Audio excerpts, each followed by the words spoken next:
Welcome to clarity for GPSC. આજરોજ લેવાયેલ કોન્સ્ટેબલના પેપરના બંધારણનું આપણે અહીં સોલ્યુશન જોવાના છીએ. તો કે ક્વેશ્ચન નંબર 1 છે 42માં સુધારા અધિનિયમ 1976 દ્વારા બંધારણમાં મૂળભૂત ફરજો કોની ભલામણ અનુસાર ઉમેરવામાં આવી છે? તો કે વિદ્યાચરણ શુક્લ સમિતિ, RS સરકારિયા સમિતિ, સ્વર્ણસિંહ સમિતિ કે પછી સિદ્ધાર્થ શંકર રાય સમિતિ. તો કે સાચો આન્સર છે એ છે સી, સ્વર્ણસિંહ સમિતિ. નેક્સ્ટ ક્વેશ્ચન જોઈએ. કયા કેસમાં સુપ્રીમ કોર્ટે પહેલીવાર ચુકાદો આપ્યો કે બંધારણના મૂળભૂત માળખામાં સંસદ સુધારો કરી શકે નહીં? ઇન્દ્રસાહની case, ગોલકનાથ case, Keshavananda Bharati case કે મિનર્વા મિલ્સ કેસ? તો અહીં કે સાચો આન્સર છે C, Keshavananda Bharati case. Next question જોઈએ. ભારતમાં રાજ્યની મંત્રી પરિષદના સભ્યોની મહત્તમ સંખ્યા કેટલી હોઈ શકે? વિધાનસભાની સંખ્યાના 15%, 10%, 12% કે પછી 17%? તો કે અહીં સાચો આન્સર છે બી, વિધાનસભાની સભ્ય સંખ્યાના 15%. બીજો પ્રશ્ન જોઈએ.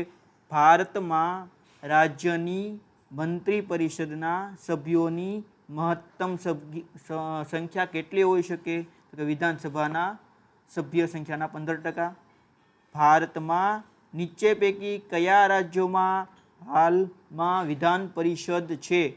તો કે આસામ, પંજાબ, અરુણાચલ પ્રદેશ, આંધ્રપ્રદેશ. આમાં કયા રાજ્યમાં છે? તો કે એ અહીં ખોટો, બી ખોટો, સી ખોટો, ડી અહીં સાચો આન્સર છે આંધ્રપ્રદેશ, તેલંગાણા, ઉત્તર પ્રદેશ, મહારાષ્ટ્ર, કર્ણાટક અને બિહાર.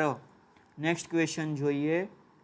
લોકપાલ અને લોકાયુક્ત સંસ્થાઓની સ્થાપના માટે કઈ સમિતિએ ભલામણ કરી હતી?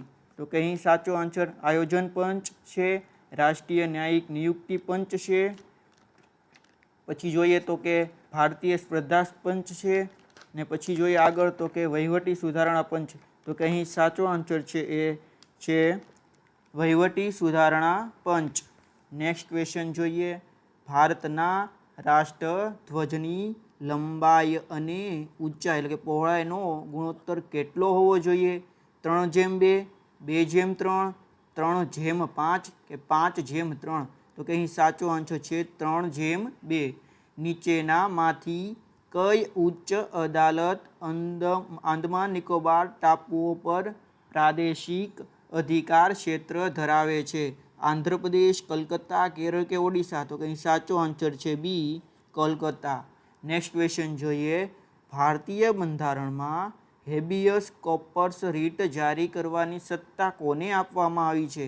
જિલ્લા ન્યાયાધીશ, રાજ્યપાલ, પોલીસ કમિશનર કે સુપ્રીમ કોર્ટ અને હાઈકોર્ટ? તો કંઈ સાચો આન્સર છે ડી, સુપ્રીમ કોર્ટ અને હાઈકોર્ટને છે એ હેબિયસ કોર્પસ રીટ જાહેર કરવાની સત્તા આપવામાં આવી છે. નેક્સ્ટ ક્વેશ્ચન જોઈએ.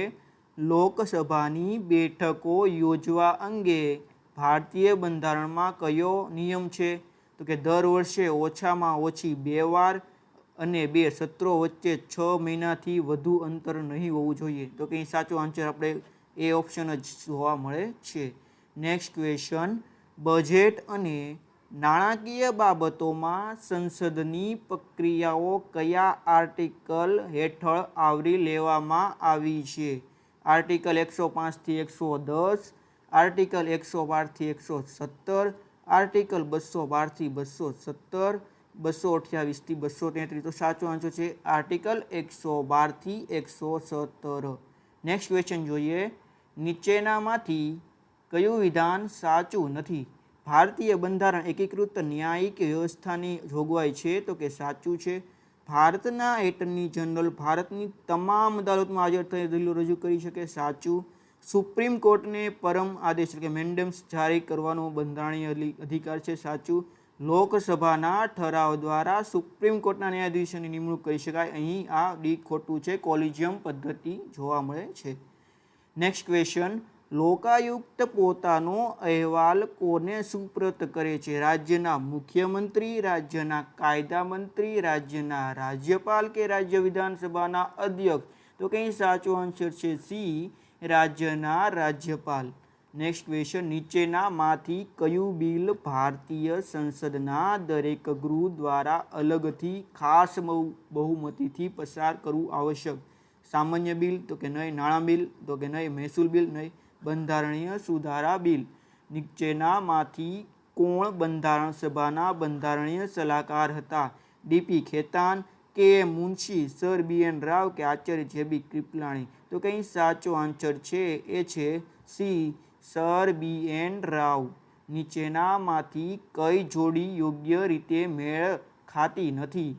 ભાષાઓ, 8મી અનુસૂચિ, પ્રતિજ્ઞાની શપથના સ્વરૂપો, બીજી અનુસૂચિ. તો કંઈ સાચું નથી કહ્યું આપણે, તો કંઈ બી એ અહીં સાચું નથી જોવા મળતું.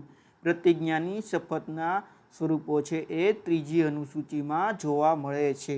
રાજ્યસભામાં બેઠકોની ફાળવણી, તો કે પણ અહીં સાચું છે, 4થી અનુસૂચિ. પક્ષ પલટાના આધારે ગેરલાયક ઠેરવા માટેની જોગવાઈ, 10મી અનુસૂચિ. તો કે એ પણ અહીં સાચું આન્સર છે. તો કે આપણે અહીં છે આ પ્રથમ પાર્ટમાં બંધારણના બધા ક્વેશ્ચનોનું સોલ્યુશન જોયું.